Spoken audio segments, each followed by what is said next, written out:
한 장의 그림이 담은 코칭회의의 저자 정요섭 코치입니다. 오늘은 여러분과 함께 코칭 철학에 관한 이야기를 나누고자 합니다.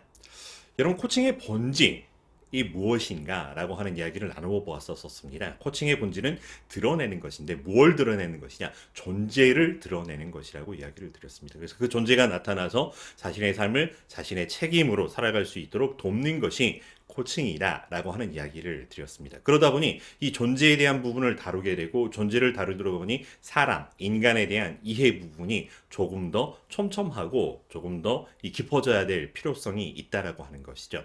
그래서 코칭의 철학을 강조하며 이 시간 함께 여러분과 이야기를 나누고자 합니다. 코칭의 철학 아마 많이 들어봤을 겁니다. 마법의 코칭에서 나오는 에노모토 히데다케 선생님께서 말씀하셨던 코칭의 철학이 우리가 이미 알고 있는 바도 있습니다. 다만 그것과 뭐가 다를까 싶기도 하지만 큰 차이는 없을 것 같아요.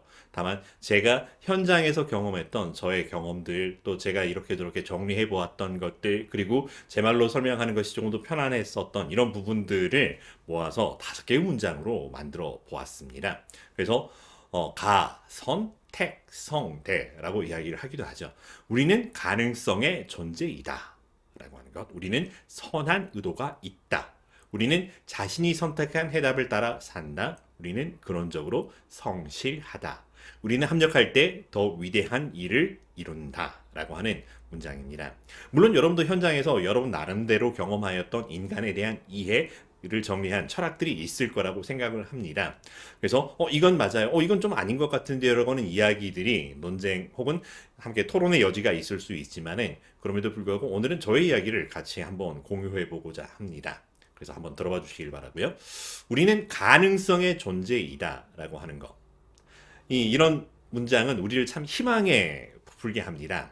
근데 이것이 희망 고문이 아니라 정말로 희망의 근거가 되는 것은 정말로 우리가 가능성의 존재이기 때문입니다. 물론 가능성이라고 하는 것과 그러한 역량, 실력을 발휘하고 사는 삶과는 조금 다른 괴리가 있습니다. 그러나 가능성이라고 하는 것이 먼 나라의 이야기가 아니라 우리 안에 있고 이것이 발현될 수 있다라고 하는 차원에서 우리에게 희망이라고 하는 거죠.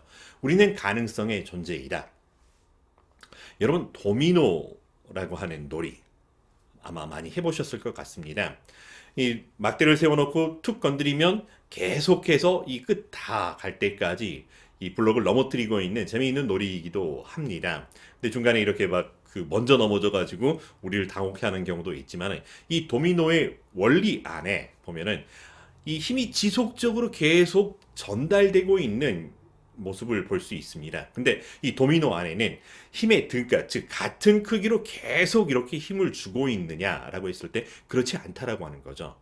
이 힘이 점점 더 증폭이 되는 이런 현상들을 찾아내고 발견하였습니다. 여러분, 인터넷에, 유튜브에 도미노 이펙트라고 하는 검색어를 넣고 하다 보면 영상들이 많이 나와 있습니다. 도미노가 점점 커지면서 더 큰 것들을 무너뜨리고 있는 이런 모습, 그리고 이런 것들은 더 원싱이라고 하는 책에서도 조금 설명을 해주고 있습니다. 처음 블럭보다 그 다음 블럭이 50%씩 더 커진다라고 하는 거죠. 즉 1.5배, 1.5배씩 계속 커지는 이 원리에 따라서 도미노가 얼만큼 커질 수 있고, 처음 시작이었는데 나중엔 얼만큼 커질 수 있는가. 내 시작은 미약하지만 내 나중은 심히 창대하리라고 했던 이 성경에 있는 문장처럼 아주 작은 블럭이었지만 나중에는 어마어마한 크기의 블럭들을 넘어뜨리고 있는 모습을 볼 수 있습니다. 그래서 에펠탑도 23번째 이 도미노 블럭을 만든다면, 그리고 31번째 도미노 블럭을 만들면 에베레스트산보다 훨씬 더 높아지는 이런 그 블럭을 만들고요. 만약에 57번째까지 도미노 블럭을 만들어낼 수 있다면 우리는 달이라도 갈 수 있다라고 하는 이야기들을 하고 있는 것을 보게 됩니다. 그래서 현재보다 적어도 1.5배 이거를 곱했다라고 하는 것이 우리 그 다음 가능성 발현의 크기라고 한번 가정을 해보자라고 하는 거죠. 그래서 지금 내가 하는 것이 내 끝이야, 내 한계가 아니라 적어도 내 다음에 가능성이 열려 있고 그거를 이룰 수 있다라고 하는 것이죠. 근데 저절로 되어지지는 않죠. 이 원리 안에는 과학적인 원리들이 숨어 있습니다. 뉴턴의 법칙이라고 하는 거, 1법칙, 2법칙, 3법칙이라고 하는 것들이 있는데요. 첫 번째는 관성의 법칙입니다. 하던 것을 그대로 유지하려고 하는 힘입니다. 그래서 운동하던 것은 계속 운동하게 되고요. 가만히 있던 것은 가만히 있으려고 하는 이런 거죠. 근데 뭔가 힘이 생겨서 작용에 의해서 힘이 한번 생기면 이거는 계속 지속적으로 해나가고 싶어 하는 그런 원리들이 작동을 합니다. 근데 계속 등가의 힘으로 하는 거 아니라 하면 할수록 점점 더 큰 힘이 생겨난다라고 하는 것은 이 뉴턴의 제2법칙, 가속도의 법칙이라고 하는 것이죠. 그래서 그 다음 블록으로, 그 다음 블록으로, 그 다음 블록 갈수록 점점 더 힘이 커지는 원리를 우리는 볼 수 있습니다. 그러나 제3의 법칙이 있어요. 작용, 반작용의 법칙이죠. 큰 힘이 작용하면 더 큰 저항들이 불러오는 것이 우리의 현실이라고 하는 거죠. 그래서 등가의 길이로 되는 것이 아니라 커진 만큼 점점 더 간격과 이런 시간들이 더 많이 소요되고 있는 것도 사실입니다. 그리고 더 큰 저항을 넘어가야 하는 것도 사실이라고 하는 거죠. 이렇게 보았을 때 이 가능성의 발현을 가끔은 팔굽혀펴기에 비유해 보기도 합니다.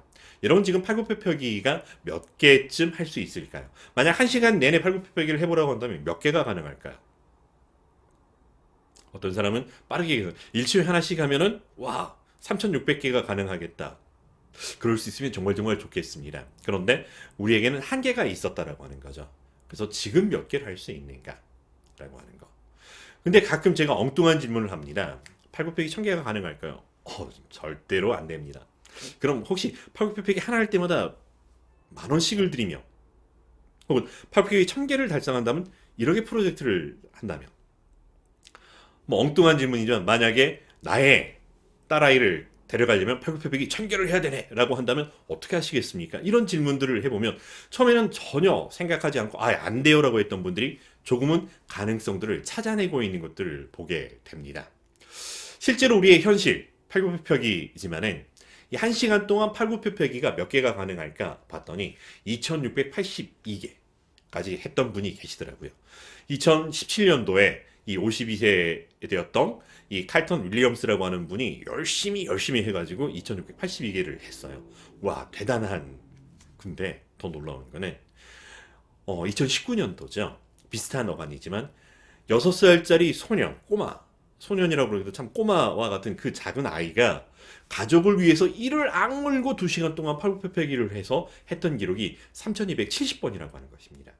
근데 이 세계 신기록을 따져보았더니 7월 15일 5살 소년이 2시간 동안 몇 개요? 4,183개 팔굽혀펴기를 해서 세계 신기록에 등재되었던 이런 모습들을 보게 됩니다. 6살, 5살 꼬마들이 그렇게 할 수 있다면 우리는 20대, 30대, 40대, 50대는 어떻게 해야 될까요? 근데 우리는 우리의 가능성을 팔굽혀펴기가 아니라 조금 다른 영역에서 발현하고 싶어 한다라고 하는 것 맞습니다. 그래서 그 가능성을 발현할 수 있도록 우리는 이 가능성의 존재로, 우리는 가능성의 존재로 보아준다라고 하는 것. 지금 여기가 한계가 아니라 이것 그 다음을 당신은 할 수 있습니다. 물론 대가를 지불한다면. 그렇지만 처음부터 하나 하던 사람이 갑자기 1,000개 되는 것이 아니라 절차, 단계를 거쳐야 된다라고 하는 것 분명한 사실입니다. 두 번째는 선한 의도가 있다라고 하는 것입니다. 선한 의도가 있다고요? 이 말에 조금 저항을 느낄 수도 있을 것 같아요. 그 사람 보니까 굉장히 꿍꿍이 속이 있고 이렇게 우리를 이렇게 뒤통수를 치려고 하던 그런 사람인데요? 라는 이야기를 할 수 있지만 우리의 삶에서 보이는 이 현상적인 모습이 아니라 조금 더 속 깊은 곳을 들여다본다면 어떠할까라고 하는 것이죠. 이것에 관해서는 많은 심리학자들도 이야기하고 있지만 사티어 선생님께서 했던 빙산 모델 이론이라고 하는 게 있습니다. 수면 위에 보이는 것보다 수면 아래 보이는 것들에 좀 더 주목하자라고 하는 차원에서 우리의 말과 행동들이 수면 위에서 보이고 그것들이 우리에게 많은 영향을 주고 있지만 그러나 그 말과 행동과 별개로 그 안에 있는 것들을 살펴보면 조금 다른 이야기들이 펼쳐질 수 있습니다. 감정 혹은 감정의 감정들, 어떤 지각, 의식들, 그 일을 해나갔던 기대, 그걸 통해 가지고 있던 열망들이나 혹은 그걸 통해 실현하고 싶었던 자아들의 모습들을 살펴본다면 말과 행동에서 한 커플 더 내려가 저 깊은 곳에 기대와 열망, 자아를 보게 되면 거기에는 선한 의도가 담겨 있다라고 하는 것을 볼 수 있습니다. 세 번째는 우리는 자신이 선택한 해답을 따라 살아간다라고 하는 것이죠. 얼마쯤 동의하실 수 있을까요? 전 100% 동의하고 있는 표현이기도 합니다. 우리의 삶을 B와 D 사이의 C의 존재라고 이야기를 합니다. birth와 death 사이의 choice의 존재라고 하는 이야기죠. 변하지 않는 사실은 오늘의 나는 어제 내가 선택한 것들의 결과라고 하는 거죠. 사실 제가 조금 넉넉하고요.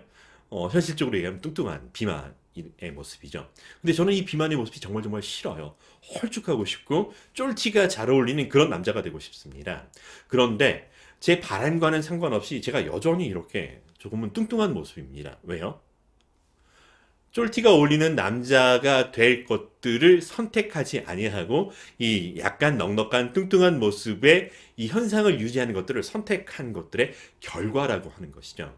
우리 속담에 콩 심은 데 콩 나고 팥 심은 데 팥 난다라고 하는 이야기가 있습니다. 만약 제가 홀쭉하기를 원했다면 그 홀쭉해질 수 있는 것을 심고 선택했어야 되는데 그렇지 못한 것의 결과라고 하는 것이죠. 그래서 우리가 선택한 해답을 따라 살아간다라고 하는 것, 그리고 그것을 책임질 수밖에 없다라고 하는 것입니다.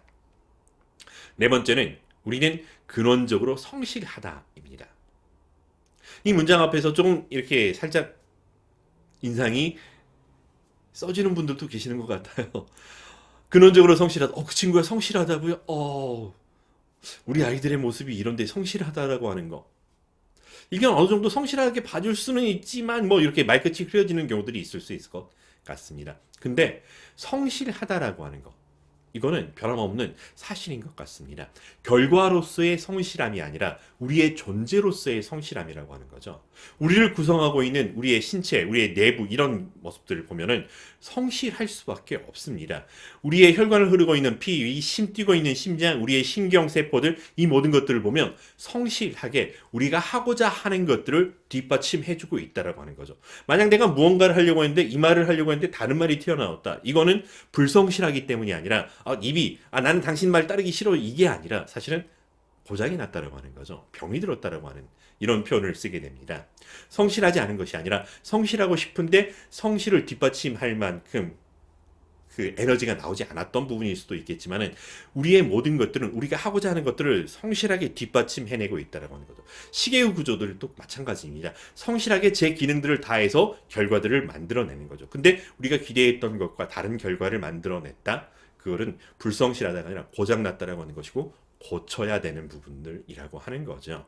그래서 우리가 우리의 삶에서 우리가 기대했던 것들이 이루어지지 않았어요라고 하는 말은 불성실의 문제가 아니라 사실은 우리가 선택한 해답이 달랐어요라고 하는 조금 앞전의 이야기일 것 같습니다.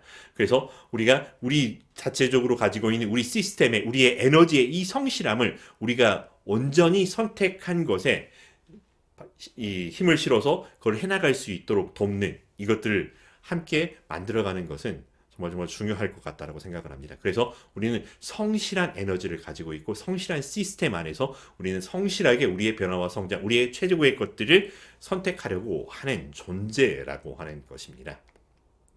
마지막으로 우리는 합력할 때 더 위대한 일을 이룬다라고 하는 문장.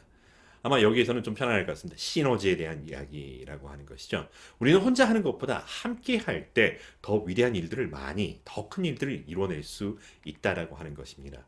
1차 세계대전 때 이 비행기가 만들어지면서 비행기가 전쟁에 사용되었던 적이 있습니다.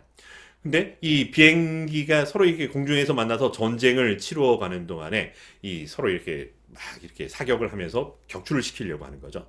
그래서 이 사격의 범위, 이 명중률을 시킬 수 있는 이 범위가 보니까 2.5m라고 하는 거죠. 그래서 이 저준 반경 2.5m 안에 들어오는 비행기는 격추시킬 수 있었는데요. 근데 만약에 이 한 대의 비행기가 또 한 대를 만나서 두 대가 함께 공격을 한다라고 하면 어떤 효과를 발휘할 수 있었을까? 그래서 공격 반경이 이 2.5m, 2.5m이기 때문에 함께 공격하면 5m 안에 있는 이 영역을 커버를 할 수 있을까요? 사실은 비행기 두 대가 만나서 공격하게 되면 그 범위가 250m까지 확장이 된다고 하는 것입니다. 무려 100배라고 하는 것이죠. 어떻게 그런 일이 가능할까? 바로 이게 시너지의 원리라고 하는 것입니다. 혼자 하는 것보다 함께 했었을 때 더 큰 힘을, 산술적인 합보다 더 큰 힘을 발휘하더라라고 하는 것. 여러분, 전쟁에서의 뿐만 아니라 우리 삶 안에서도 이 자주 볼 수 있는 이런 이야기들이기도 합니다. 이 삼겹줄에 대한 이야기, 혹은 기러기가 장군이 여행을 날아가면서 이렇게 앞에서 날아가고 힘들면 뒤에 이렇게 하게 되는 이런 것들. 그리고 우리 민속 놀이 중에 하나였던 널뛰기, 이 모습들 속에서 우리는 이 시너지의 모습들을 보게 됩니다. 혼자 하는 것보다 함께 했을 때 훨씬 더 큰 힘과 능력을 발휘할 수 있다. 코치와 고객의 관계가 그와 같은 시너지의 관계, 협력할 때 더 위대한 일을 할 수 있다라고 하는 거죠. 그래서 코칭이라고 하는 것은 고객을 이 철학의 바탕으로 바라본다라고 하는 거죠. 고객은 단순한 주인공이 아니라 가성 택성대의 주인공이라고 하는 것입니다. 그래서 고객을 가능성의 존재, 선한 의도의 존재, 선택한 해답을 따라 살아가는 존재, 성실한 존재, 위대한 일을 이룰 수 있는 존재로 대하고 그렇게 바라보고, 그래서 그 고객이 원하는 목표를 세우고 그 고객이 선택한 절차와 자원을 존중하면서 그 고객의 자기다운 삶을 경영하는 것을 돕기 위한 것, 이것이 코칭이라고 하는 것이고요. 단순히 생각만이 아니라 이거를 프로세스를 따라서 대화를 통해서 고객을 도와주고 코치가 함께 하는 것이 코칭이라고 하는 것, 한번 살펴보았습니다. 이 코칭에서 코칭 철학이 얼마나 중요한지 함께 살펴보았습니다.